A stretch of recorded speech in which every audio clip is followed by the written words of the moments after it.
Hello friends, कैसे हैं आप लोग। सबको मेरा जय भीम, नमो बुद्धाय। बाबा Saheb Ambedkar life and mission में आज का टॉपिक है थॉट्स ऑन पाकिस्तान, देश को दिशा देने वाली किताब।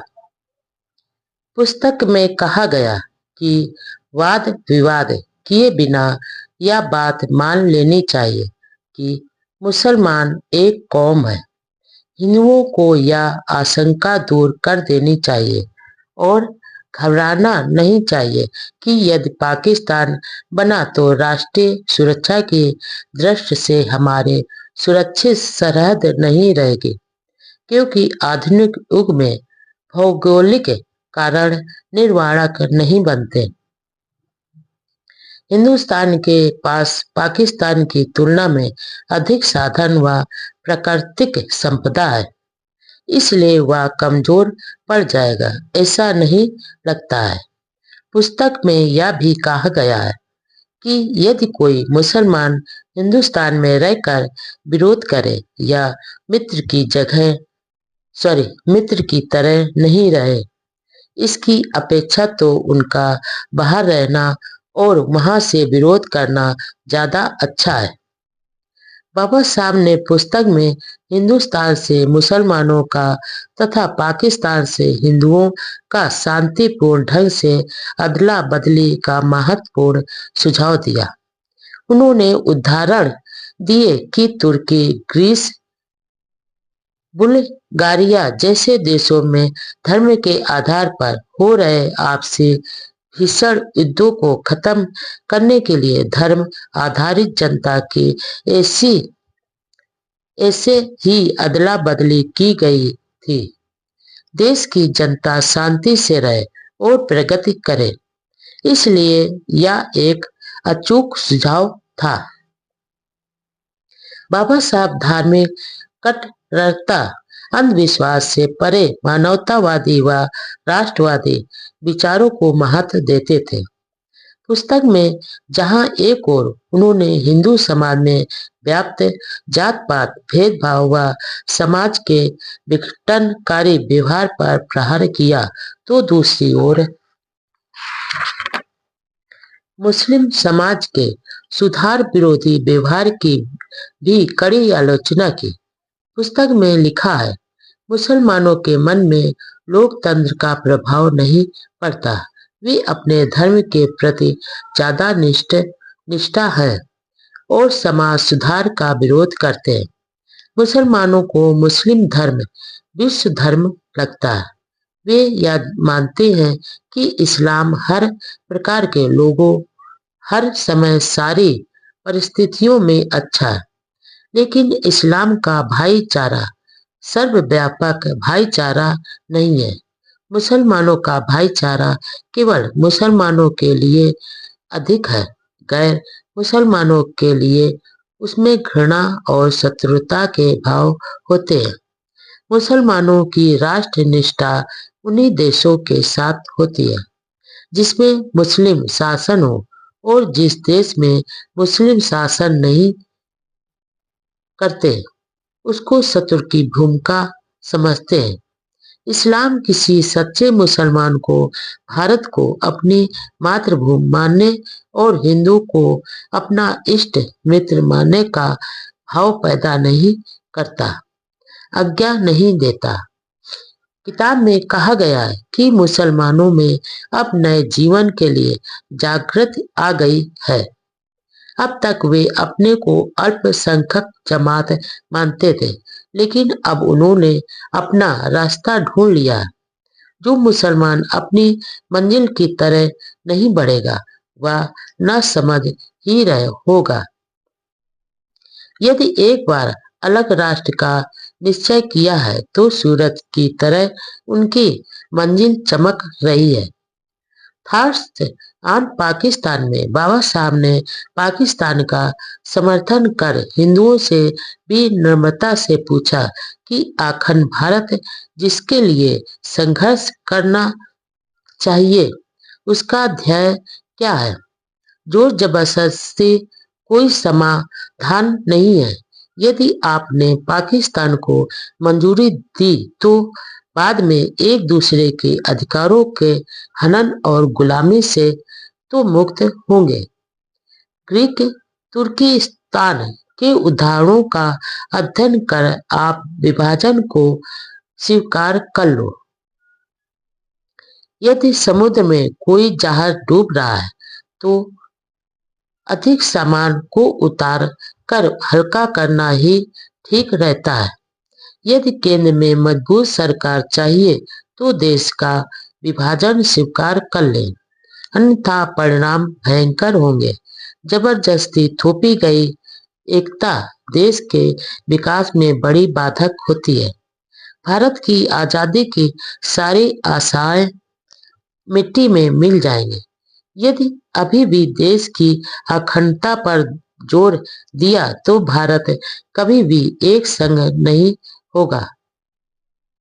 देश के अलग अलग भागों में असंतोष होगा। तीसरा पक्ष जो ब्रिटिश सत्ता है वह यह समस्या हल नहीं कर सकेगी।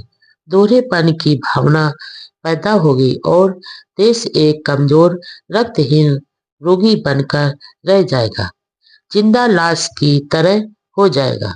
और इसके दूसरे पहलू पर भी गौर करें। यदि हिंदू मुसलमान अपने अपने देश में रहेंगे तो अपनी इच्छा के अनुसार उपनिवेश या स्वतंत्र देश की स्थापना कर सकेंगे। उन्हें अपने देश के लिए जो ठीक लगेगा वे करने के लिए स्वतंत्र होंगे।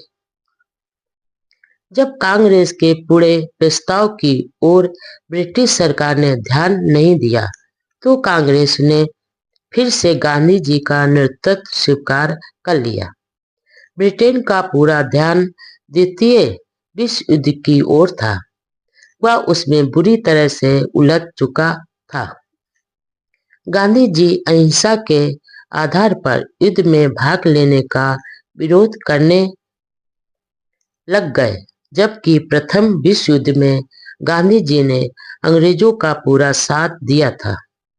कांग्रेस के इस व्यवहार के कारण ज्यादातर नेताओं को जेल में डाल दिया। उधर डॉक्टर अंबेडकर ने गांधी जी की इस नीति का निंदा करते हुए कहा, सभी विचारशील लोगों को हिंसा के मार्ग को धिक्कारना चाहिए, लेकिन शक्ति को दबाने के लिए ताकत का प्रयोग करने और ताकत से विजय प्राप्त करके पराजित पर अन्यायी और निर्दयी शर्तें थोपने में फर्क समझना चाहिए।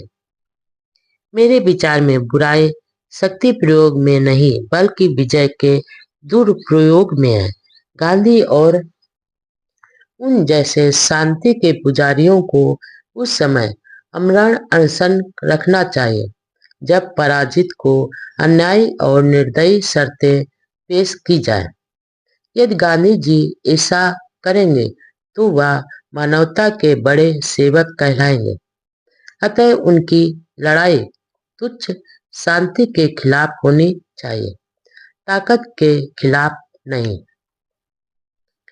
लोगों को ताकत का प्रयोग न करने के लिए कहकर शांतिवादी लोग उन लोगों की मदद कर रहे हैं जो जीत के लिए ताकत का इस्तेमाल करेंगे। इस मुद्दे पर राजगोपालाचारी ने कहा कि यदि वह वायसराय होते तो वह पुरानी शासन पद्धति को जारी रखते। इस पर डॉक्टर अंबेडकर जी ने पूछा, क्या कांग्रेस देश के लिए लड़ रही है? कांग्रेस का ऐसा दावा एक धोखा है, ढोंग है। सच्चाई यह है कि सत्ता की चाबियां अपने कब्जे में करने के लिए ब्रिटिश से लड़ रही है। फिर यदि गांधी जी को भारत सुरक्षा कानून डिफेंस ऑफ इंडिया एक्ट के खिलाफ असहयोग आंदोलन शुरू करना था तो उस समय क्यों नहीं किया जब एक साल पहले यह एक्ट पास हुआ था। सेकेंड वर्ल्ड वार, ब्रिटिशों की उलझन, भारत में अलग मुस्लिम राज की मांग के बीच वर्ष 1940 का आखिरी माह था। इसी दौरान बाबा साहब की बहुत ही विचारपूर्ण किताब थॉट्स ऑन पाकिस्तान, देश को दिशा देने वाली किताब प्रकाशित हुई। जब देश में धर्म के आधार पर बंटवारे की मांग उठी तो ऐसे दौर में इस किताब के राजनैतिक हल्के में जोरदार हलचल पैदा कर दी, मानो विस्फोट सा हो गया। इसमें उन्होंने देश के प्रमुख राजनैतिक सवालों पर भविष्य की दृष्टि से महत्वपूर्ण विचार रखे। बाबा साहब ने किसी भी मुद्दे पर ढुलमुल नीति नहीं अपनाई, विचारों में दोहरापन नहीं था। समाजवाद देश हित में कड़वी लेकिन खरी बात कहते थे। भारत के बंटवारे के मुद्दे पर उन्होंने देश के सारी परिस्थितियों का गहन अध्ययन किया और भविष्य में भी देश में शांति कायम रहे, देश प्रगति करे, इसके लिए उन्होंने इस पुस्तक में हिंदुओं को सलाह दी थी कि वे भारत का विभाजन हिंदुस्तान व पाकिस्तान को स्वीकार कर लें।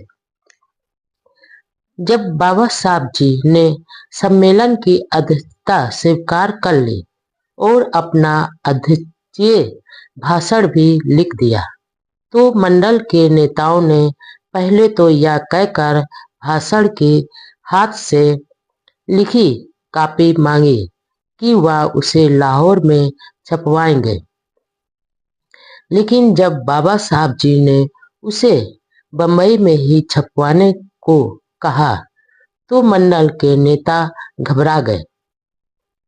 उन्हें शक हो गया और भाषण की छपी कापियों को चतुराई से लाहौर मंगवा लिया। 22 अप्रैल 1936 को उन्होंने बाबा साहब जी को एक पत्र लिखा कि वह अपने अध्यक्षीय भाषण में से वह भाग काट दे जिनमें वेदों और गीता की आलोचना की गई है। जवाब में बाबा साहब जी ने लिखा कि भाषण में कोई काट छाट करना तो दूर है, वह एक कामा भी हटाने को तैयार नहीं है और वह अपने विचारों के लिए स्वयं जिम्मेदार हैं। उन्होंने यह भी लिखा कि हिंदू के रूप में उनका यह आखिरी भाषण है। जात पात तोड़क मंडल को बाबा साहब जी का भाषण सहन नहीं हो पाया। वे धार्मिक रूढ़ियों पर प्रहार करने वाले तथा हिंदू धर्म में अछूतों की नरकीय दशा की सच्चाई बताने वाले भाषण से घबरा गए। हिंदू धर्म के मंच पर ही हिंदू धर्म की कमियों को वे सुनना नहीं चाहते थे। आखिर मंडल ने यह कहकर कि स्वागत समिति अध्यक्ष के विचारों से सहमत नहीं है, सम्मेलन ही रद्द कर दिया। बाद में बाबा साहब का वह भाषण जात का विनाश, एनिहिलेशन ऑफ कास्ट के नाम से पुस्तक के रूप में छपा, जो आज देश दुनिया में खूब चर्चित है। जात का नाश करने वाले मानवतावादियों के लिए यह बहुत महत्वपूर्ण दस्तावेज है। उस किताब के अंग्रेजी संस्करण हाथों हाथ बिक गए और मांग इतनी बढ़ी कि उसका गुजराती, मराठी, पंजाबी, तमिल भाषाओं में भी अनुवाद कर छापा गया। इस घटना से हिंदू धर्म व उसके नेताओं के प्रति बाबा साहब का व्यवहार और अधिक कठोर हो गया। फिर सिख कॉन्फ्रेंस में भाग लेने से हिंदू अधिक चिढ़ गए। साथ में वे घबरा भी रहे थे। गांधी व उनके अनुयायियों में भी खलबली मची हुई थी। गांधी जी ने सेठ बालचंद, हीराचंद और जमनालाल बजाज जैसे करोड़पतियों को डॉक्टर अंबेडकर जी के पास भेजा और उन्हें कई तरह के प्रलोभन दिए। वर्धा में अछूतों ने बाबा साहब का भव्य स्वागत किया। इस पर दोनों सेठों ने कहा कि हम इनके लिए इतना पैसा खर्च करते हैं, लेकिन हमारे साथ ऐसा व्यवहार नहीं करते हैं जिस तरह दिल व उत्साह से ये आपसे मिलते हैं। बाबा साहब ने तुरंत उत्तर दिया, माँ और दाई में जो फर्क है वह मुझ में और आप में है। डॉक्टर अंबेडकर जी हिंदू धर्म के लिए ललकार हैं। गांधी जात का विनाश नाम से प्रकाशित उस पुस्तक का सार स्वयं बाबा साहब जी ने इस प्रकार बताया, जात पात की व्यवस्था ने हिंदू धर्म को बर्बाद कर दिया। यह फैलना तो दूर पतन की ओर जा रहा है। जब तक जाति वर्ण भेद रहेगा, इसमें शुद्धि आंदोलन चलाना एक मूर्खता होगी। जाति भेद के रहते हुए कोई संगठन नहीं हो सकता और जब तक संगठित नहीं होंगे तब तक हिंदू दुर्बल और दब्बू ही बने रहेंगे। यदि हिंदू धर्म का वर्ण भेद अच्छा प्रजनन है तो इसने किस प्रकार की नस्ल पैदा की है। शारीरिक रूप से हिंदू ठिगुनों व बौनों की जाति है जिसका ना कद है ना बल। यह एक ऐसी जाति है जिसका 9वां-10वां भाग सैनिक सेवा के लिए आयोग ठहराया जा चुका है। इससे साबित होता है कि वर्ण व्यवस्था में आधुनिक विज्ञान के सुप्रजनन शास्त्र का कुछ भी आधार नहीं है। भारत में सामाजिक क्रांति क्यों नहीं हुई? इस सवाल के जवाब में बाबा साहब लिखते हैं, हिंदुओं की नीची जातियों को इस वर्ण व्यवस्था ने किसी प्रकार की क्रांति करने के योग नहीं रहने दिया। शास्त्र धारण करने का अधिकार नहीं दिया, विद्या का हक नहीं दिया और नीच बना दिया। इस प्रकार वे अपनी मुक्ति का मार्ग ढूंढ ही नहीं पाए, सोच भी नहीं सके। वह यह भी लिखते हैं कि हिंदू जाति भेद को इसलिए नहीं मानते हैं कि वे क्रूर हैं, दिमाग में विकार है, बल्कि उन्हें धर्म अपने प्राणों से भी प्यारा है। इसकी जड़ वे धर्म ग्रंथ हैं जिन्होंने यह भावना पैदा की। इसलिए यदि आप जात भेद को मिटाना चाहते हैं तो आपके लिए वेदों और शास्त्रों को बारूद से उड़ा देना होगा। जो तर्क विज्ञान व नैतिकता को नकारते हैं, उन शास्त्रों व स्मृतियों को तबाह करना होगा। डॉक्टर अंबेडकर जी ने हिंदू धर्म में सुधार के लिए 3 बातों पर जोर दिया। नंबर 1, हिंदू धर्म में केवल एक प्रामाणिक पुस्तक होनी चाहिए जिसे सब हिंदू माने। नंबर 2, डॉक्टर अंबेडकर जी ने हिंदू धर्म में सुधार के लिए 3 बातों पर जोर दिया। नंबर 1, हिंदू धर्म में केवल एक प्रामाणिक पुस्तक होनी चाहिए जिसे सब हिंदू माने।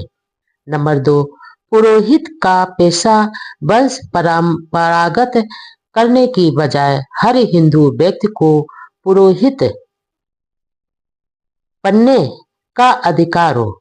यह कानून होना चाहिए कि राज्य सरकार के निर्धारित परीक्षा पास हिंदू ही पुरोहित होगा और वही पुरोहित तय करेगा जिसे राज्य सरकार से सनद मिली हुई हो, जैसे वकील को वकालत के लिए जरूरी होता है।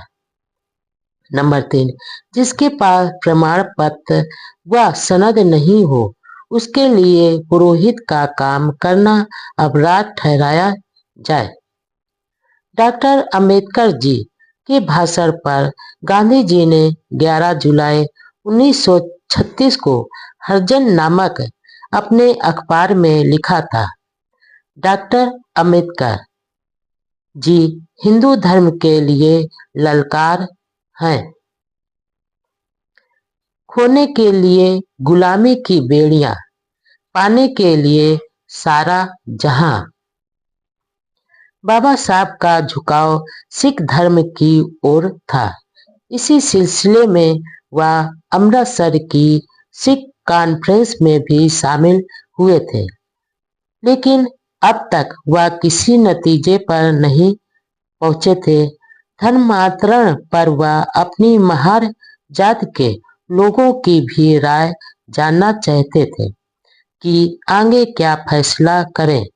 इसलिए उन्होंने 31 जुलाई 1936 को दादर बंबई में महार जात का सम्मेलन बुलाया। इसमें यूरोपीय पादरी स्टेनले जोम्स व भास्कर राव जाधव जैसे नेता भी उपस्थित थे। मंच सिख व मुस्लिम नेता भी बैठे थे। सम्मेलन की अध्यक्षता हैदराबाद के अछूत नेता BS वेंकट राव ने की। महार के अलावा अन्य जातियों को नहीं बुलाने के संबंध में बाबा साहब जी ने कहा कि इसके लिए वे बुरा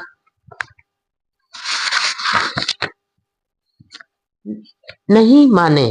अन्य जातियां भी ऐसे सम्मेलन कर या जाहिर करें कि उनका समर्थन है। आज भी अनुसूचित जातियों के पढ़े लिखे में आपसी जातीय खींचतान इतनी ज्यादा है तो उस समय अनपढ़ अछूतों की क्या दशा होगी। इसलिए बाबा साहब जी की दशा कितनी दुविधा में होगी, इसकी मात्र कल्पना ही की जा सकती है। डॉक्टर अंबेडकर जी ने सम्मेलन में मराठी भाषा में 50 पेज का एक लिखित भाषण दिया। उन्होंने अछूतों से कहा, तुम्हारे पास गंवाने के लिए कुछ भी नहीं है। तुम सिर्फ अपनी गुलामी की बेड़ियों को ही गंवाओगे। जहां तक अछूत समाज हिंदू समाज के रहेगा उसकी प्रगति नहीं होगी। समानता व स्वतंत्रता व स्वाभिमान के लिए इसे छोड़ देना चाहिए।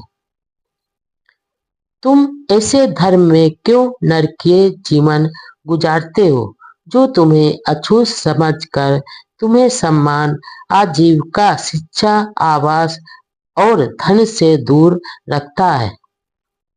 बाबा साहब जी ने कहा, मैं तुम्हें बताना चाहता हूँ कि धर्म मनुष्य के लिए, मनुष्य धर्म के लिए नहीं है, और जो धर्म तुम्हें नीच समझता है वह धर्म नहीं, गुलाम बनाए रखने की साजिश है। जो धर्म तुम्हें इंसान नहीं समझता, पीने योग्य पानी भी नहीं लेने देता, धार्मिक स्थानों में जाने नहीं देता, वह धर्म धर्म कहलाने का हकदार नहीं है। जो धर्म तुम्हें शिक्षा से वंचित रखता है, शारीरिक संसारिक विकास में बाधा डालता है, उसे धर्म हरगिज नहीं कहा जा सकता। जो धर्म अपने सहयोगियों से सहानुभूति व प्रेम करना नहीं सिखाता, वह धर्म नहीं शक्ति का प्रदर्शन है। जो धर्म पशु को तो छूने की इजाजत देता है, लेकिन इंसान के छूने को पाप व अधर्म कहता है, वह धर्म नहीं बल्कि षड्यंत्र है। जो धर्म गरीब को गरीब और अनपढ़ रहने पर मजबूर करता है, वह धर्म नहीं बल्कि एक संकट है। वह धर्म नहीं बल्कि गुलाम बनाए रखने की साजिश है। डॉक्टर अंबेडकर जी ने कहा, जिस धर्म में एक वर्ग विद्या अध्ययन करे, दूसरा शास्त्र धारण करे, तीसरा व्यापार करे और चौथा सिर्फ सेवा करे, ऐसा कहा गया है, वह धर्म मुझे स्वीकार नहीं। जो धर्म एक के हाथ में शस्त्र देकर दूसरे को निशस्त्र कहता है, वह धर्म नहीं बल्कि गुलाम बनाए रखने की साजिश है। जो धर्म कुछ लोगों के लिए धन प्राप्त करने का मार्ग खुला रखता है और बाकी लोगों को गुजारने के लिए दूसरों पर निर्भर रहने की आज्ञा देता है, वह धर्म नहीं बल्कि बड़ी स्वार्थपरता है। व्यक्ति के विकास के लिए 3 बातों की जरूरत होती है: सहानुभूति, समता और स्वतंत्रता। हिंदू धर्म में तुम्हारे लिए इन बातों में से एक भी नहीं है। हिंदू तुम्हें परायों से भी अधिक पराये मानते हैं। शत्रुता से भरे इस वातावरण में रहकर तुम्हारा क्या भला होगा। एक मनुष्य दूसरे मनुष्य को इतना अधिक पतित नीच समझे कि उसको छूने से भी इनकार करे, ऐसी प्रथा हिंदू धर्म के अलावा और कहीं मिलेगी क्या? कुछ लोग या तो कहते हैं कि छुआछूत हिंदू धर्म के माथे पर कलंक है, लेकिन हिंदू धर्म कलंकित है ऐसा एक भी हिंदू नहीं मानता। लेकिन तुम कलंकित हो, अपवित्र हो, या तो हिंदू मानते हैं। तुम्हारे में से जो मुसलमान या ईसाई हो गए, उनको हिंदू लोग अछूत नहीं मानते। तुम्हारी गरीबी, गुलामी व असमानता के लिए यदि कोई कारण है, तो वह तुम्हारा हिंदू धर्म है। जिस धर्म में मनुष्य की मनुष्यता का कोई मोल नहीं, वह धर्म किस काम का? कण कण में ईश्वर तो फिर अछूत पशु से बदतर क्यों? कण कण में ईश्वर का वास है, ऐसे मानने वाले ढोंगी हैं, क्योंकि वे इंसान को पशु से भी बदतर मानते हैं। ईसाई और मुसलमान धर्म में ऊंच नीच नहीं है, लेकिन हिंदू लोग तुम्हें नीच समझते हैं, इसलिए मुसलमान और ईसाई भी तुम्हें नीच समझते हैं। इसलिए इस कलंक को धोने का सही उपाय है, और वह है हिंदू धर्म का त्याग।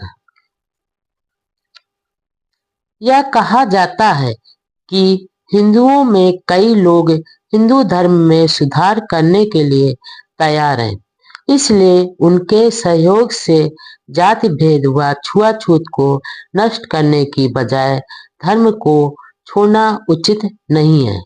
हिंदू धर्म के ऐसे ढोंगी समाज सुधारकों से मुझे घृणा है। अमेरिका में काले निग्रो को श्वेतों की गुलामी से आजाद कराने के लिए वहां के गोरे समाज सुधारकों ने गोरे शोषकों के खिलाफ ही घोर संघर्ष किया। क्या हिंदू समाज सुधारक अछूतों को श्रवण हिंदुओं की गुलामी से मुक्त कराने के लिए वैसा गृह युद्ध करने को तैयार है? हिंदू धर्म मेरी बुद्धि को जचता नहीं, लेकिन बाबा साहब जी ने साथ में यह भी कहा, धर्मांतरण की सत सार्थकता जांचे बिना कोई भी धर्मांतरण नहीं करे, यह मेरी राय है। धर्म मनुष्य के लिए है, मनुष्य धर्म के लिए नहीं। बाबा साहब जी ने कहा है, धर्म मनुष्य के लिए है, मनुष्य धर्म के लिए नहीं। इस सम्मेलन में दिया गया भाषण डॉक्टर अंबेडकर जी के ऐतिहासिक महत्व के उत्कृष्ट भाषणों में से एक है। सम्मेलन में धर्मांतरण करने का प्रस्ताव पास हुआ। डॉक्टर अंबेडकर जी ने सिख, इस्लाम, बौद्ध सभी धर्मों के प्रतिनिधियों से मिलकर विचार विमर्श किया, लेकिन सभी को यही जवाब दिया कि मैं अभी तक किसी निश्चित नतीजे पर नहीं पहुंचा हूं। दरअसल वह सभी को आजमा रहे थे, लेकिन बाबा साहब जी की एक बात बहुत ही महत्वपूर्ण थी। वह यह थी कि हालांकि उन्हें हिंदू धर्म और हिंदू समाज से लाख शिकायतें थी, लेकिन वह भारतीय हिंदू समाज के प्रति अपनी मानवीय जिम्मेदारी भी महसूस करते थे। उनमें बदले की भावना कतई नहीं थी। वह इसी समाज व देश में रहकर मानवता की सेवा करना चाहते थे। वह एक स्वाभिमानी सज्जन व मानवतावादी पुरुष थे। उन्होंने कहा, इस्लाम या ईसाई धर्म स्वीकार करने से दलितों की राष्ट्रीयता में अंतर आ जाएगा। यदि वे इस्लाम कबूल करेंगे तो मुसलमानों की संख्या देश में दुगनी हो जाएगी और मुस्लिम सत्ता या राष्ट्र का खतरा भी पैदा होगा। यदि वे ईसाई बनेंगे तो ईसाइयों की संख्या काफी बढ़ जाएगी और इससे भारत में ब्रिटिश सत्ता सुदृढ़ होगी। इसके उल्टे यदि वे बौद्ध या सिख धर्म ग्रहण करते हैं तो उनकी राष्ट्रीयता व संस्कृति में कोई अंतर नहीं आएगा और वे देश की राजनीतिक प्रगति में सहायक होंगे। ऐसा था बाबा साहब का राष्ट्र प्रेम। निजाम हैदराबाद की ओर से मुस्लिम नेता डॉक्टर अंबेडकर जी से लगातार संपर्क बनाए हुए थे। उन्होंने 6 करोड़ रुपयों का प्रलोभन भी दिया, लेकिन बाबा साहब जी ने इस पेशकश को ठुकराते हुए कहा, अछूत कोई भेड़ बकरियां नहीं है जिनको मंडी में खरीदा या बेचा जा सकता है। ईसाई मिशनरी भी भाग दौड़ कर रहे थे, लेकिन डॉक्टर अंबेडकर जी ऐसा धर्म चाहते थे जो भारतीय हो और जिसमें जाति वर्ण भेद नहीं हो। इसलिए शुरू में वह सिख धर्म की ओर आकर्षित हुए। सिख नेताओं से लंबी चर्चाएं भी हुई, लेकिन हाँ नहीं कहा। यह सही है कि सिख धर्म में सैद्धांतिक तौर पर जाति वर्ण भेद नहीं है, लेकिन व्यवहार में वहां भी जात पात ऊंच नीच है, अछूत जातियां हैं, जिससे स्वयं सिख नेताओं ने भारत सरकार के समक्ष स्वीकार भी किया है। सिख धर्म का उदय हिंदू धर्म में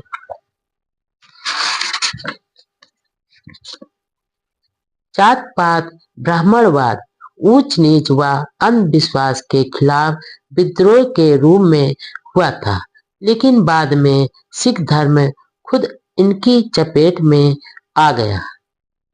गांधी वर्ण व्यवस्था के रक्षक थे, डॉक्टर अंबेडकर इसके विनाशक। धर्मांतरण की घोषणा के बाद एक विचित्र बात यह मालूम होती है कि दलित जातियों को अपने अपने धर्म में शामिल करने के लिए अर्थात गले लगाने के लिए सभी धर्म चाहते थे। उनके नेता बार बार डॉक्टर अंबेडकर जी से मिल रहे थे। भविष्य में धर्म परिवर्तित अछूतों के सामाजिक आर्थिक विकास का भरोसा भी दिला रहे थे। एक मुश्त करोड़ों रुपए सहायता राशि देने को भी तैयार थे, लेकिन हिंदू धर्म गुरु व समाज के नेता अछूतों व उनके नेता डॉक्टर अंबेडकर जी को मनाना तो दूर उल्टा गालियां दे रहे थे। कुछ गिने चुने सुधारवादी लोग चिंता जता रहे थे, लेकिन उनका कोई महत्व नहीं आका रहा था। पूरा हिंदू समाज उदासीन व बेफिक्र था। धर्म को बचाने की बजाय डॉक्टर अंबेडकर जी को कोसने में लगा हुआ था। अछूतों का धर्मांतरण के निर्णय से हिंदू नेता परिचित थे, लेकिन वे उदासीन थे। उनमें ऐसी उदासीनता क्यों है, इसके बारे में डॉक्टर अंबेडकर जी ने लिखा, उदासीनता से बढ़कर कोई रोग नहीं हो सकता है और वर्ण व्यवस्था के जाति वर्ण भेद के कारण ये उदासीन है, क्योंकि वर्ण भेद के रहते संगठित हो ही नहीं सकते, सहयोग नहीं कर सकते। कांग्रेस के नेता भी धर्मांतरण के सवाल पर उदासीन ही रहे। उधर हिंदू नेता कांग्रेस नेताओं की आलोचना करते थे। वर्ण व्यवस्था हिंदू धर्म का एक रोग है, जिसके लिए गांधी जी ने डॉक्टर अंबेडकर जी को कहा था, यदि आप वर्ण भेद का विनाश करना चाहते थे तो मैं आपके पक्ष में नहीं हो सकता। यानी गांधी रोग के रक्षक थे और डॉक्टर अंबेडकर जी रोग के विनाशक थे। आखिर गंदगी को गंदगी से कैसे धोया जा सकता है? जात भेद का समर्थन करके छुआछूत का निवारण नहीं किया जा सकता। डॉक्टर अंबेडकर जी द्वारा धर्मांतरण की घोषणा के बाद मैसूर राजा ने घोषणा कर दी कि दरबार के दशहरा महोत्सव में दलित जात के लोग शामिल हो सकेंगे और sir G P Ramaswami Iyer की कोशिशों के बाद त्रिवणकोर रियासत में राज के अधीन सैकड़ों मंदिरों के दरवाजे अछूतों के लिए खुले कर दिए। गांधी जी पहले यंग इंडिया नाम से अखबार निकालते थे, लेकिन पुणे समझौते के बाद इसका नाम हरिजन कर दिया। 10 जून 1936 को एक इटालियन भिक्षु लोकनाथ भी दादर के राजगृह में बाबा साहब से मिले। हिंदू महासभा के प्रवक्ता डॉक्टर मुंजे अपने मित्रों के साथ 10 जून 1936 को बंबई में डॉक्टर अंबेडकर जी से मिले और सिख धर्म अपनाने का आग्रह किया। इस दौरान हिंदू महासभा के नेताओं ने डॉक्टर अंबेडकर जी से हमेशा अलग चलने वाले अछूत नेता एम.सी. राजा को भी भड़काया। राजा ने गांधी व मालवीय को पत्र लिखकर सलाह मांगी। उस समय कांग्रेस के नेता गोविंद बल्लभ पंत ने कहा, हरिजनों को दोनों बातों का लाभ नहीं मिलेगा। वे अछूत हिंदू के रूप में विशेष अधिकारों का लाभ लेवें या हिंदू बनकर उनका त्याग करें। पंत को डॉक्टर अंबेडकर जी ने जवाब दिया, कांग्रेस पार्टी की यह साजिश है कि अछूत लोग और मैं घबराकर आने वाले चुनाव में लड़े ही नहीं। पार्टी की कोशिश है डॉक्टर अंबेडकर जी और उनके अनुयायियों को हिंदू धर्म में रहने के लिए मजबूर किया जाए। डॉक्टर अंबेडकर जी के कहने का अर्थ यह था कि अछूतों को जो सीटें मिली हैं वे हिंदुओं के हिस्से में से न होकर आम चुनाव क्षेत्र से प्राप्त हुई हैं। अछूतों का जो वर्गीकरण किया गया है वह धार्मिक दृष्टि से नहीं होकर सामाजिक और आर्थिक आधार पर किया गया है।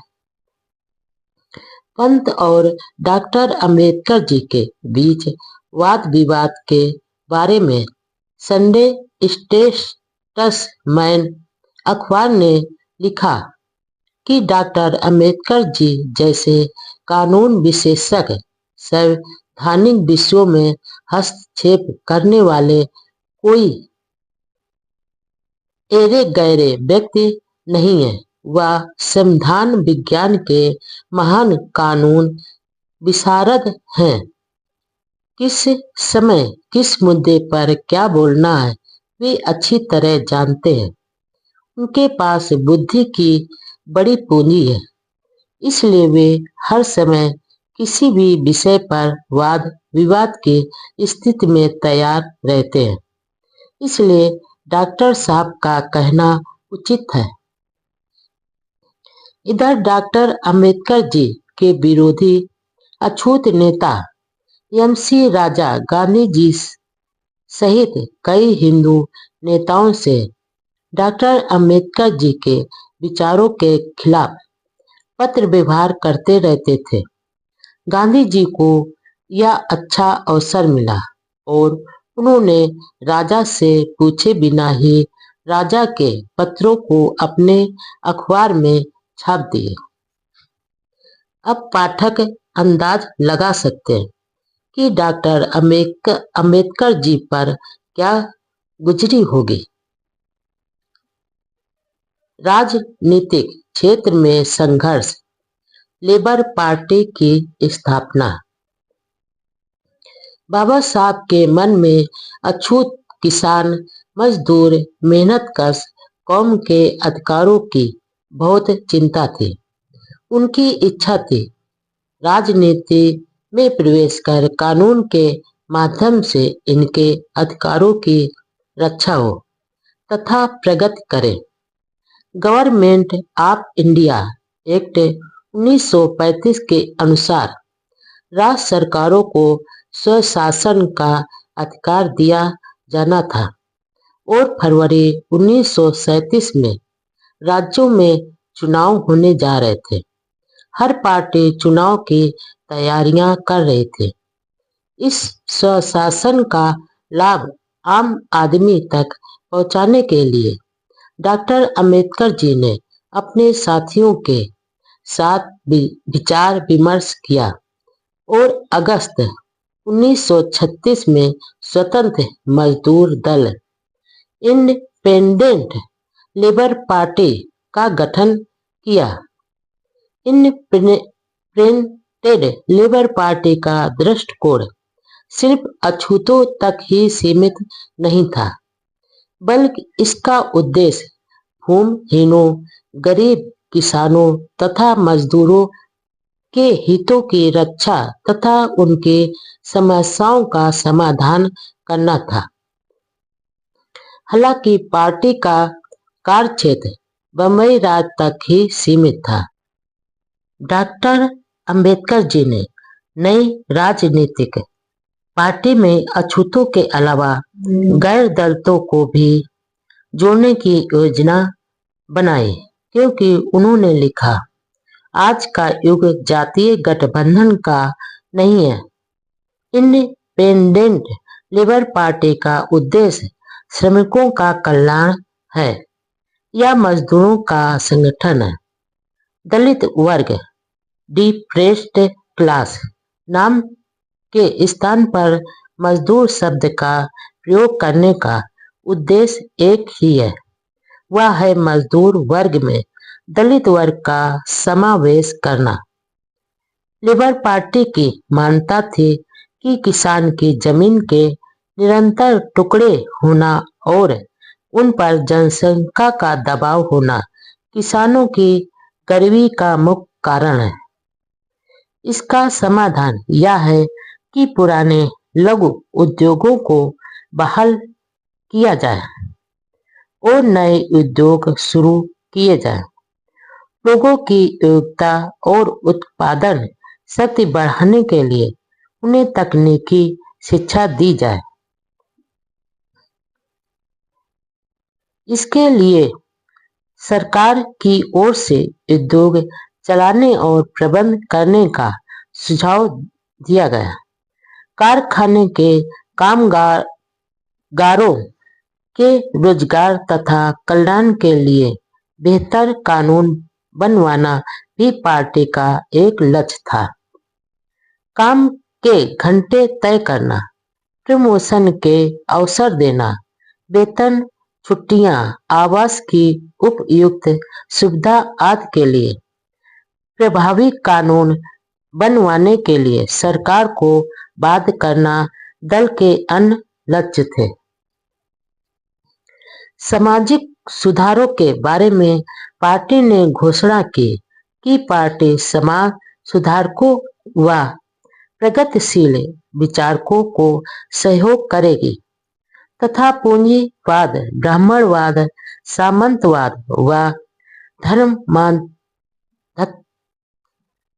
का घोर विरोध करेगी। पार्टी में सुझाव दिया कि धार्मिक स्थलों का अतिरिक्त बेशुमार धन शैक्षणिक कार्यों में खर्च किया जाना चाहिए।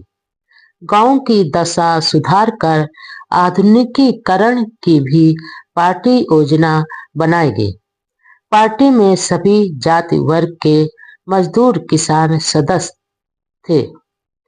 इसकी शाखाएं मध्य प्रांत व मद्रास में भी खोली गई। बम्बई के मजदूर बाबा साहब का बहुत सम्मान करते थे। बम्बई के मिल मजदूरों की दशा से डॉक्टर अंबेडकर जी की अच्छी तरह परिचित थे। विद्यार्थी जीवन में मिल में काम करने वाले अपने संबंधियों को उनके भोजन के डिब्बे मिल तक पहुंचाने का काम डॉक्टर अंबेडकर जी कर चुके थे। उनको समाज के हर शोषित पीड़ित वर्ग से सहानुभूति थी। विदेश का दौरा और विवाह की अफवाह। कई क्षेत्रों में रात दिन शारीरिक भागदौड़ व मानसिक श्रम के कारण बाबा साहब के स्वास्थ्य पर असर पड़ रहा था। इस कारण 11 नवंबर 1936 को उन्हें स्वास्थ्य लाभ के लिए यूरोप जाना पड़ा। वहां वे वियना, लंदन, जेनवा व बर्लिन में रहे। बाद में लंदन गए और 14 जनवरी 1937 को वापस भारत आए। दरअसल बाबा साहब का मुख्य उद्देश्य तो लंदन जाना था, जहां उन्हें ब्रिटिश अधिकारियों से यह चर्चा करनी थी कि अछूतों द्वारा सिख धर्म अपनाने के बाद नए संविधान में क्या उनके राजनीतिक हित सुरक्षित रहेंगे। इसके लिए वह 1 सप्ताह लंदन में रहे। वह विदेश से लौटे तो उनके स्वागत में हजारों लोग बम्बई बंदरगाह पर मौजूद थे। इन लोगों में बाबा साहब के अनुयायियों व शुभ चिंतकों के अलावा कुछ ऐसे लोग भी थे जो डॉक्टर अंबेडकर जी की विदेशी पत्नी को देखने के लिए आए थे। दरअसल यूरोप यात्रा के दौरान विधित व्रत नामक बम्बई के एक मराठी अखबार ने एक निराधार खबर छापी थी कि डॉक्टर अंबेडकर जी ने यूरोप में एक विदेशी महिला से शादी रचा ली है, लेकिन उनके अनुयायियों को पूरा भरोसा था कि बाबा साहब ऐसा क्षणिक फैसला नहीं करेंगे और उनके भरोसे के मुताबिक बाबा साहब अकेले ही बाहर आए। जब उन्हें इसके बारे में बताया तो उन्होंने इस अफवाह का खंडन किया। कई बार ऐसा होता है, विद्वान व प्रतिभाशाली पुरुषों से प्रति स्त्रियां जल्दी आकर्षित होती हैं। उस समय ऐसी अफवाह थी कि एक अंग्रेज स्त्री डॉक्टर अंबेडकर जी की पर्सनालिटी से मोहित हो गई थी और उनके साथ विवाह करने का आग्रह किया था, लेकिन यह सब झूठ था। उनके सामने तो करोड़ों अछूतों के उद्धार का मकसद था।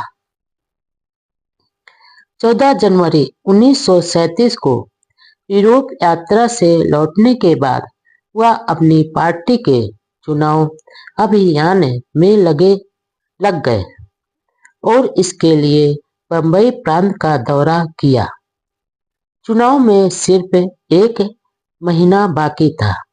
उनकी पार्टी का मुकाबला कांग्रेस जैसी मजबूत पार्टी से था, जिसके पास धन व प्रचार तंत्र भरपूर था। बाबा साहब की पार्टी में कई प्रगतिशील हिंदू भी थे।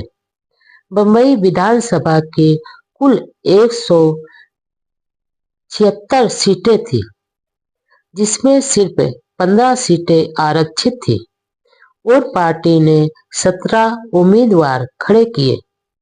बाबा साहब ने अपने उम्मीदवारों के प्रचार के लिए बम्बई प्रांत के सभी जिलों में तूफानी चुनावी दौरे किए। उन्होंने नासिक, अहमदनगर, खानदेश, सोलापुर, सतारा और बेलगाम में सभाएं की। इस दौरान सतारा में अपनी माता की समाधि पर जाकर नम्र आंखों से श्रद्धांजलि दी। वहां डिप्रेस्ड क्लासेज की कॉन्फ्रेंस को संबोधित किया। कांग्रेस पार्टी ने सभी राज्यों में अपने उम्मीदवार खड़े किए थे। कांग्रेस ने 2 सीटों पर काफी ताकत झोंकी। पहली जहां से बाबा साहब उम्मीदवार थे और दूसरी एल.बी. भोपटेकर की सीट पर भोपटकर डेमोक्रेटिक स्वराज पार्टी के उम्मीदवार थे और एक समय पक्के कांग्रेसी थे। बाबा साहब ने भोपटेकर के समर्थन में सभा को संबोधित किया, जबकि कांग्रेस ने भोपटकर का कड़ा विरोध किया। उनका लेबर पार्टी के साथ समझौता हुआ था। डॉक्टर अंबेडकर जी के सामने कांग्रेस पार्टी के उम्मीदवार के रूप में प्रसिद्ध क्रिकेटर खिलाड़ी के बालू पालवनकर थे। साथ ही 2 अन्य उम्मीदवार देवरुखकर व राजभोज को डॉक्टर अंबेडकर जी के वोट काटने के लिए खड़ा कर दिया। बाबा साहब को हराने के लिए कांग्रेस ने पूरी ताकत झोंक दी। लेबर पार्टी की शानदार जीत, अछूतों में खुशी की लहर। 17 फरवरी 1937 को चुनाव हुआ। इसमें डॉक्टर अंबेडकर जी की लेबर पार्टी के 17 में से 15 उम्मीदवार चुनाव जीत गए। बाबा साहब भारी वोटों से जीते थे और के बालू की पराजय हुई। कांग्रेस की सारी मेहनत पर पानी फिर गया। दलितों के लिए सुरक्षित 15 सीटों में से कांग्रेस केवल 2 सीटें ही जीत सकी थी। इस चुनाव में उन अछूत नेताओं के खिलाफ भी कांग्रेस ने जमकर प्रचार किया जिन्होंने पूना पैक्ट पर हस्ताक्षर किए थे। 17 में से 15 उम्मीदवारों की जीत से महाराष्ट्र के दलितों में खुशी की लहर दौड़ गई। इंडिपेंडेंट लेबर पार्टी की यह शानदार जीत थी। इसी समय एक अन्य सफलता ने भी बाबा साहब व उनके अनुयायियों को खुशियां दिलाई। महर तालाब के केस का फैसला भी बंबई हाई कोर्ट ने 17 मार्च 1937 को अछूतों के पक्ष में कर दिया। 19 मार्च 1927 को शुरू हुआ संघर्ष 10 साल बाद विजय के रूप में बदला। चुनाव में कांग्रेस की जीत हुई, लेकिन वह पुरानी अंतरिम सरकार के खिलाफ अविश्वास प्रस्ताव लाना चाहते थे।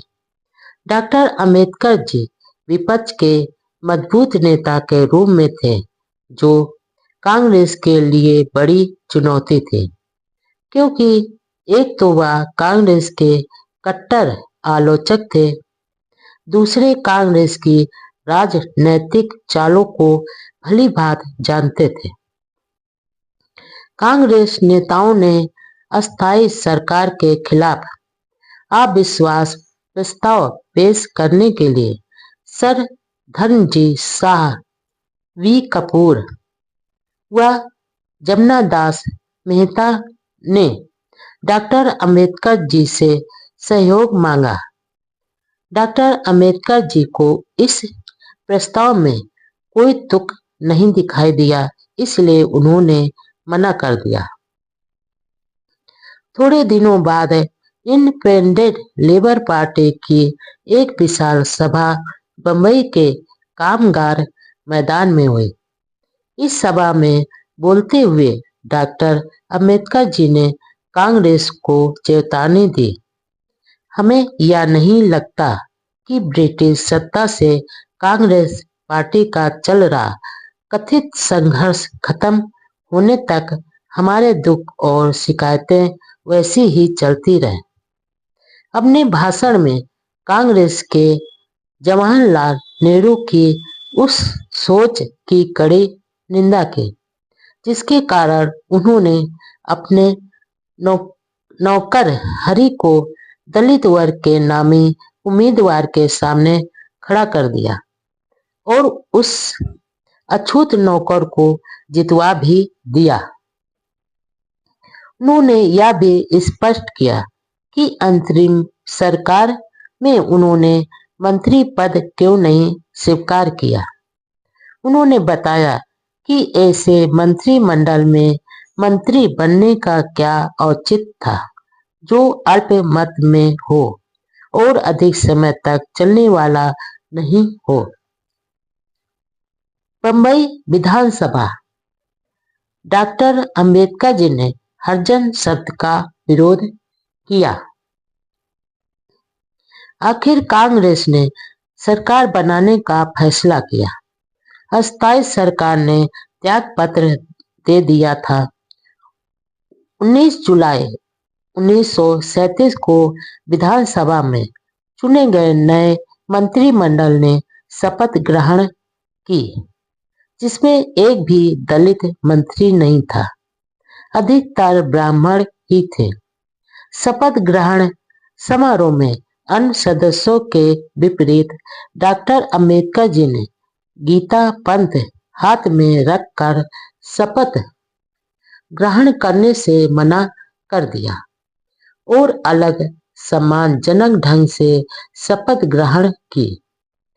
उस समय की विधान सभाओं में बंबई विधानसभा के सदस्य डॉक्टर अंबेडकर जी और जमुना दास मेहता जो विरोध पक्ष में थे, देश भर के श्रेष्ठ विधायकों में गिने गए थे। डॉक्टर अंबेडकर जी पूरी विधानसभा में सबसे अधिक शिक्षित, योग्य व निडर सदस्य थे। कांग्रेस के अधिकतर विधायक नौसिखिए व जानकारियों के अनभिज्ञ थे, जो कांग्रेस कभी ऊंची आवाज में ब्रिटिश सरकार के विरोध में कहती थी कि विधानमंडल में जाना हराम है। जिस पार्टी के लोग ऊंची भाषा में कहते थे कि विधानमंडल में तो डेडे चमार जाएंगे, हम नहीं, वही पार्टी अब ब्रिटिश सत्ता के अधीन मंत्रिमंडल बनाकर सत्ता में थी। विधानसभा में एक बार एक सरकारी बिल में अछूतों के लिए हरिजन शब्द का प्रयोग करने की सिफारिश की गई।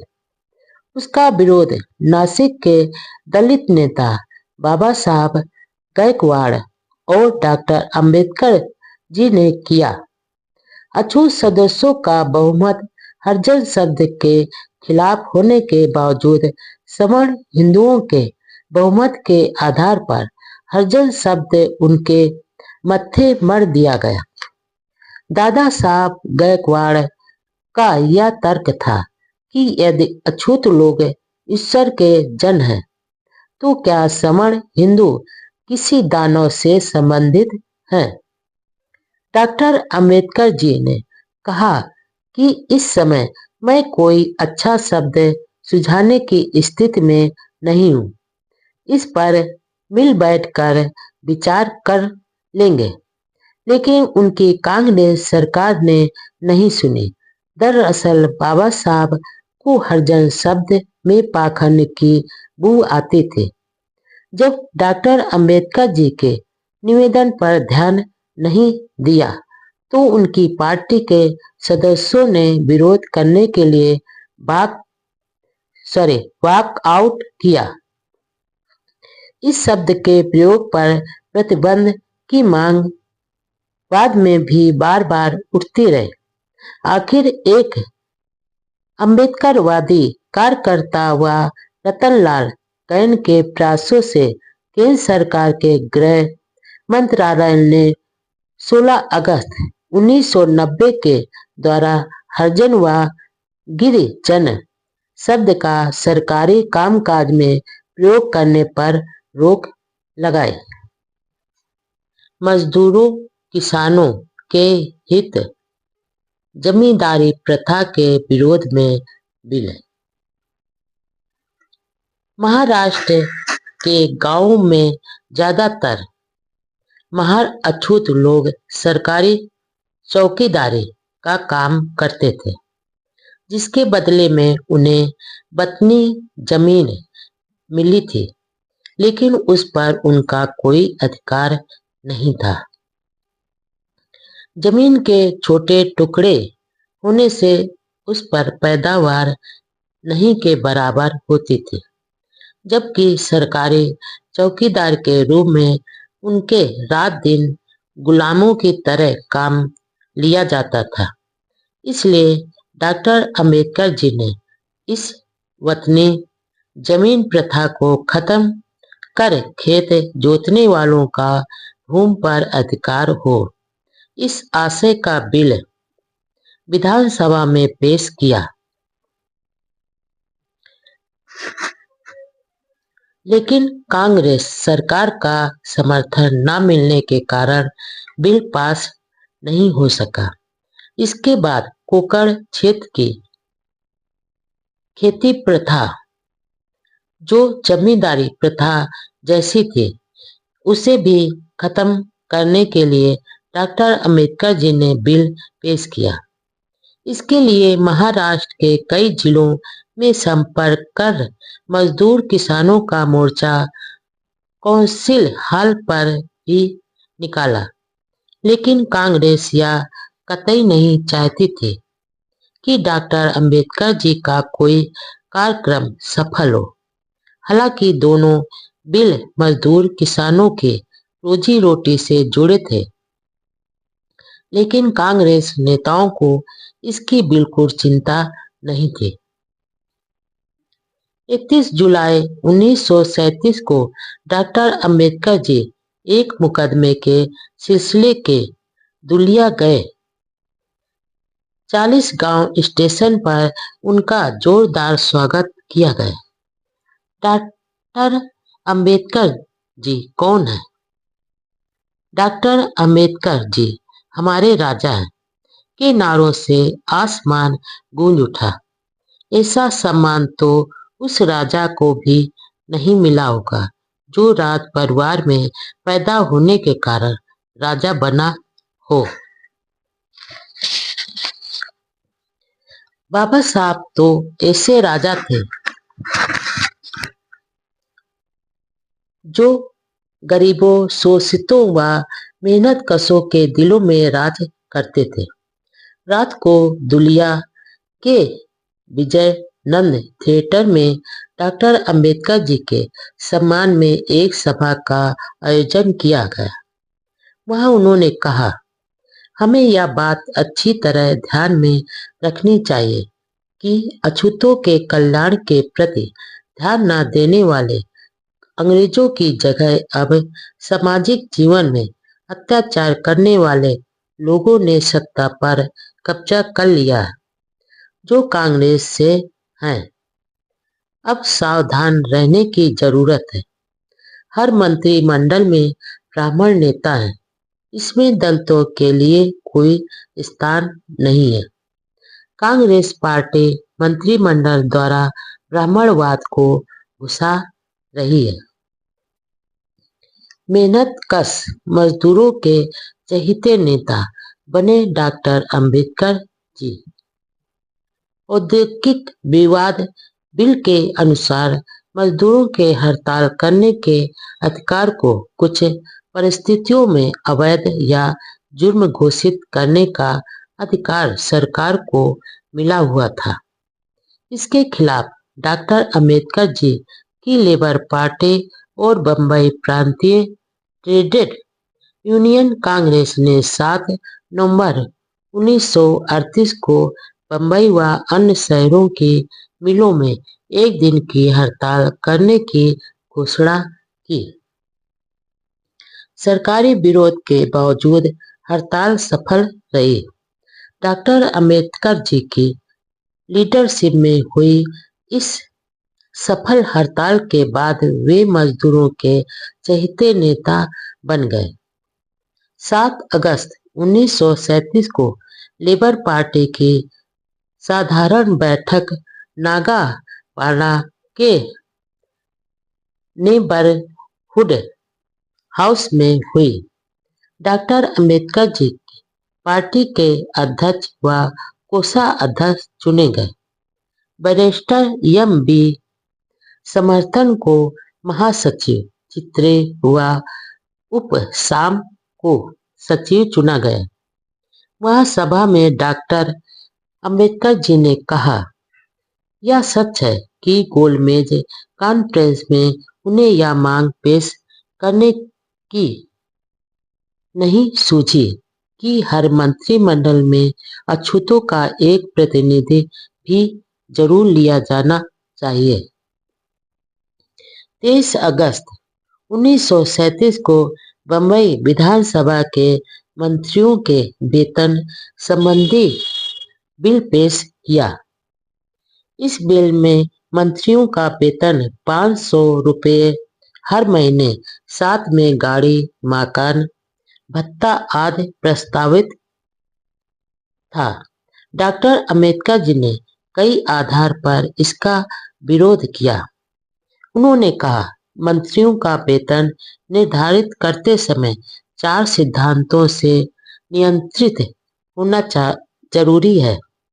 पहला, सामाजिक स्तर, दूसरा, योग्यता, तीसरा, जनतंत्र और चौथा, निष्ठा व प्रशासन की पवित्रता। राज्य के 3 आधारों में कार्यपालिका विभाग की भूमिका निभाती है। जो व्यक्ति योग्य है उसके लिए 500 रुपये की राशि जनता द्वारा प्रदत्त विश्वास की तुलना में कोई महत्व नहीं रखती, इसलिए वह जीवन के अन्य क्षेत्रों में जा सकता है। और परिणाम यह हो सकता है कि जिनके लिए पैसों का विरोध महत्व नहीं है, वे लोग राजनीतिक शक्ति पर कब्जा जमा लेंगे। उन्होंने आगे कहा, यदि देश के जीवन स्तर को ध्यान में रखा जाए तो हर मंत्री को 75 रुपये वेतन मिलना चाहिए। जैसा कि डॉक्टर जॉनसन का विचार था कि देशभक्ति दुष्ट बदमाशों के लिए अंतिम शरण है, उसमें मैं इतना जोड़ना चाहता हूँ कि राजनीतिज्ञों के लिए भी देशभक्ति अंतिम आश्रय स्थान है। उन्होंने मंत्रियों के ढोंग व त्याग का भी जिक्र किया और कहा कि मंत्रियों को इतना वेतन जरूर दिया जाना चाहिए कि वे भ्रष्ट न हो। सदन में सदस्य नामदार खेर ने बाबा साहब जी द्वारा ही जा रही निस्वार्थ सेवा की खूब सराहना की।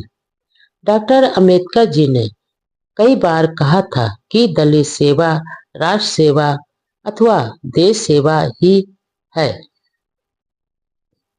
बैलों की तरह कष्ट भोग रहा है किसान।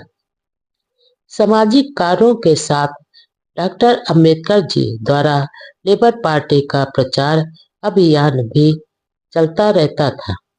सितंबर 1937 में मैसूर में आयोजित एक सभा में उन्होंने कहा, मेरा यह पक्का विश्वास है कि गांधी जी को गरीबों मजदूरों के दुखों की कोई चिंता नहीं है और उनके हाथों इन वर्गों का भला होने वाला नहीं है।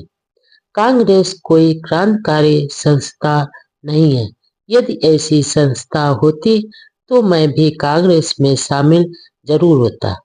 कांग्रेस में तो इतना भी साहस नहीं है कि आम आदमी को आर्थिक व सामाजिक समानता देने के आदर्श की घोषणा कर सके।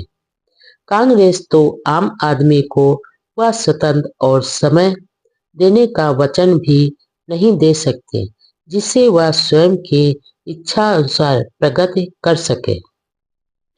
उन्होंने आगे कहा कि जब तक उत्पादन के साधनों पर थोड़े से लोगों का नियंत्रण अपने स्वार्थ के लिए होगा, तब तक ऐसा संभव नहीं हो सकेगा। गांधीवाद के अनुसार तो किसान हल के आगे जुते हुए 2 बैलों की तरह तीसरा बैल है जो बैलों की तरह ही कष्ट भोग रहा है। 17 सितंबर 1937 को बम्बई विधानसभा के पूर्ण सत्र में डॉक्टर अंबेडकर जी ने कोकण क्षेत्र में प्रचलित बेगारी की खोती प्रथा को बंद करने के लिए बिल पेश किया। इस प्रथा के अनुसार जब भी रजवाड़ों का मन होता, मेहनतकश मुजारों किसानों को भूमि से हटा दिया जाता था। बाबा साहब ने खेतों पर खेती करने वाले किसानों को मालिकाना अधिकार की मांग की। भारत के इतिहास में यह पहला अवसर था जब विधानसभा में किसानों के हितों के लिए कोई विधायक इस तरह के बिल पेश कर रहे थे। सरकार के किसान विरोधी रवैये के कारण इस बिल पर विधानसभा में विचार नहीं हो सका। मुजारों किसानों से अतिरिक्त काम लिया जाता था, जिसके खिलाफ भी बाबा साहब ने बिल पेश किया। उस समय तो कुछ नहीं हो पाया, लेकिन 1950 को कानून की धारा के अधीन यह अपराध घोषित किया गया। बाबा साहब ने दूसरा बिल महार वतन कुप्रथा को बंद करने के लिए पेश किया, जिसके लिए वह 1927 से आंदोलन चला रहे थे। आखिर 1959 में महार वतन की प्रथा बंद हुई। एक उर्दू दैनिक अखबार के संपादक अली बहादुर खान ने प्रसिद्ध मराठी अखबार विधित व्रत के संपादक आर के तटनीस के खिलाफ एक लेख के सिलसिले में मानहानि का मुकदमा दर्ज कर रखा था। तटनीस बाबा साहब के घनिष्ठ मित्र थे, इसलिए उन्होंने अपने मित्र के केस में बहुत अध्ययन कर पैरवी की। वह एक ही दिन में 7 घंटे तक लगातार बहस का उत्तर देते रहे। शोषणकारी शक्तियों से हमेशा सावधान रहें। उन दिनों मिलों के बुनाई आदि कुछ विभागों में अछूतों को नौकरी नहीं दी जाती थी। रेलवे विभाग में पोर्टर तक की नौकरी अछूतों को नहीं दी जाती थी, क्योंकि पोर्टरों से स्टेशन मास्टर घरेलू काम करवाते थे, इसलिए अछूतों को नहीं लेते थे। डॉक्टर अंबेडकर जी ने इस अन्याय के खिलाफ बार बार आवाज उठाई। मनमाड़ में रेलवे के अछूत मजदूरों की सभा में डॉक्टर अंबेडकर जी ने कहा, ब्राह्मणवाद और पूंजीवाद ये दोनों मजदूरों के दुश्मन हैं, क्योंकि दोनों समता, स्वतंत्रता व बंधुत्व के खिलाफ हैं। डॉक्टर अंबेडकर जी शुरू से ही कम्युनिस्टों के विरोधी थे। उनका साफ कहना था कि कम्युनिस्टों ने अपने राजनीतिक उद्देश्यों के लिए मजदूरों का शोषण किया है। साम्यवादियों की वर्ग आधारित आर्थिक व्याख्या से डॉक्टर अंबेडकर जी सहमत नहीं थे। वह मानते थे कि सिर्फ धन ही नहीं, बल्कि धर्म और सामाजिक सम्मान भी जीवन में महत्वपूर्ण है। सामाजिक सुधार की समस्या सब समस्याओं की जड़ है और कम्युनिस्ट उस पर विचार नहीं करते हैं।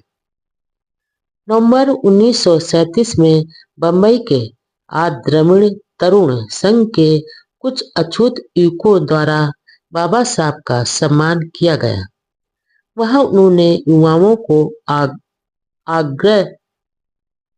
आगाह किया कि वे कांग्रेस में नहीं जाएं। यदि वे वहां गए तो अछूतों की आवाज उठाने वाला कोई नहीं रहेगा। इसी महीने में लेबर पार्टी के नासिक के समर्पित नेता भाऊराव गायकवाड़ का बंबई में सम्मान समारोह आयोजित किया गया। भाऊराव ने बाबा साहब के नेतृत्व में अछूतों के सामाजिक, राजनैतिक व धार्मिक अधिकारों के लिए हर जगह संघर्ष किया। डॉक्टर अंबेडकर जी ने उनकी सेवाओं के लिए बहुत प्रशंसा की। बाबा साहब बहुत कम लोगों की ऐसी तारीफ करते थे। 1 जनवरी 1938 को सोलापुर जिले के दलित समाज के एक सम्मेलन में शामिल हुए। यह सम्मेलन वहां के प्रसिद्ध हिंदू तीर्थ पंढरपुर में आयोजित किया गया। पंढरपुर जाते समय रास्ते में कुर्दवाड़ी स्टेशन पर उनका स्वागत किया गया। वहां से एक खास मोटर में से वे पंढरपुर पहुंचे। रास्ते में करकेव गांव में संत समाज की सभा में भाषण में कहा कि कांग्रेस से हमेशा सावधान रहो, क्योंकि हमारा शोषण, छल और खून चूसने वाले लोगों के साथ कांग्रेस ने समझौता किया है। हमें हमेशा याद रखना चाहिए कि खादी के कपड़े व खादी की टोपी पहनकर ये लोग हमारे कल्याण का ढोंग रच रहे हैं। दोपहर को पंढरपुर पहुंचने पर डाक बंगले तक डॉक्टर अंबेडकर जी को जुलूस के रूप में लाया गया। इस सम्मेलन में लगभग 1000 प्रतिनिधि थे। अपने भाषण में डॉक्टर अंबेडकर जी ने कहा कि इस समय 3 सवाल हमारे सामने हैं। पहला, क्या उनको कभी हिंदू समाज में बराबरी का दर्जा मिल सकेगा? दूसरा सवाल कि क्या हमें राष्ट्रीय संपत्ति में पर्याप्त हिस्सा मिलेगा? और तीसरा सवाल यह है कि हमारे स्वाभिमान और स्वयं की सहायता करने के आत्मनिर्भरता आंदोलन का आगे क्या होगा? पहले सवाल का जवाब यह है कि जब तक जाति व्यवस्था रहेगी तब तक यह संभव नहीं होगा। दूसरे सवाल के जवाब में उन्होंने पूंजीवादियों द्वारा शासित कांग्रेस द्वारा पिछड़ों के साथ किए जा रहे व्यवहार की कड़ी निंदा करते हुए बताया कि जब तक कांग्रेस पूंजीपतियों के हाथ में है तब तक गरीब जनता अपने आर्थिक विकास के लिए वर्तमान सरकार पर विश्वास नहीं कर सकते। इसके लिए बाबा साहब जी ने कहा कि गरीबों का शोषण करने वाले पूंजीपतियों के खिलाफ साझा मोर्चा बनाकर संघर्ष जारी रखना चाहिए होगा। उन्होंने कहा कि हमें यह बात ध्यान में रखनी है कि वे इस कदम द्वारा कुछ भी खोने वाले नहीं हैं, जबकि वे सब कुछ प्राप्त कर सकते हैं। बस उन्हें बलिदान के लिए तैयार रहना होगा। मौत के डर से मुक्त होकर शेरों की तरह गरज कर आगे बढ़ना होगा।